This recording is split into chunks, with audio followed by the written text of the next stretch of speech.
Bonjour, je suis Pierre Crescenzo, je suis maître de conférences en informatique.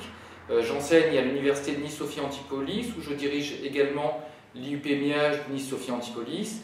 Par ailleurs, je suis directeur adjoint du département d'informatique qui englobe cette IUP Miage et vice-doyen de la faculté des sciences Nice-Sophie Antipolis, particulièrement attaché à l'insertion professionnelle, à la formation continue et aux relations avec les entreprises.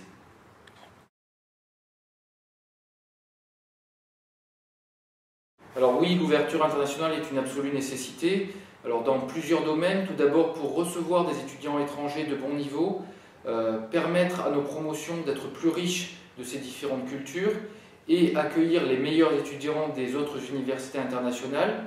Également pour permettre à nos étudiants d'acquérir cette expérience internationale en les envoyant pour plusieurs mois, voire une année à l'étranger. Et enfin, pour mélanger, pour partager nos compétences d'enseignement et de recherche avec les autres formations du monde, avec les autres laboratoires de recherche. Alors, je ne dirais pas que c'est obligatoire. Il est important, presque essentiel pour un étudiant d'aller à l'étranger, mais ce qui est plus important, c'est de comprendre les cultures et les autres. Donc cela peut se faire de deux manières, en voyageant, qui est la manière la plus classique et sans doute la plus efficace, et donc en passant plusieurs années, voire plusieurs décennies à l'étranger. Pour un étudiant, c'est quelques mois. La deuxième manière, c'est d'acquérir cette culture en recevant en local des connaissances des étudiants étrangers ou de ses collègues étrangers. Alors c'est plus rare, mais ça fonctionne bien. Nous avons souvent quelques étudiants qui refusent de s'expatrier parce qu'ils sont assez casaniers, mais qui acquièrent une bonne connaissance de l'international grâce à leurs connaissances locales et à leurs amis.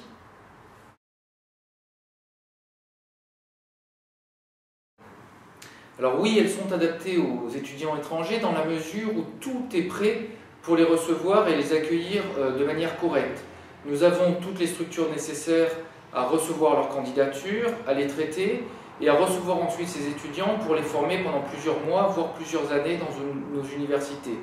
Cependant, nous avons encore quelques soucis pour traiter un grand nombre d'étudiants, c'est-à-dire que nos structures de relations internationales ne sont pas encore capables de créer et de traiter des dizaines, des centaines de dossiers à la fois.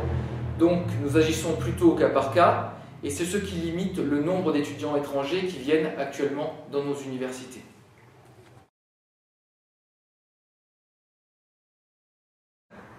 Alors non, pas du tout, la France n'est pas à la traîne, c'est une sorte de légende urbaine française de croire qu'on est toujours à la traîne sur tous les sujets. Alors sur ce sujet-là, sur l'international vis-à-vis de l'enseignement supérieur, nous ne sommes pas du tout à la traîne.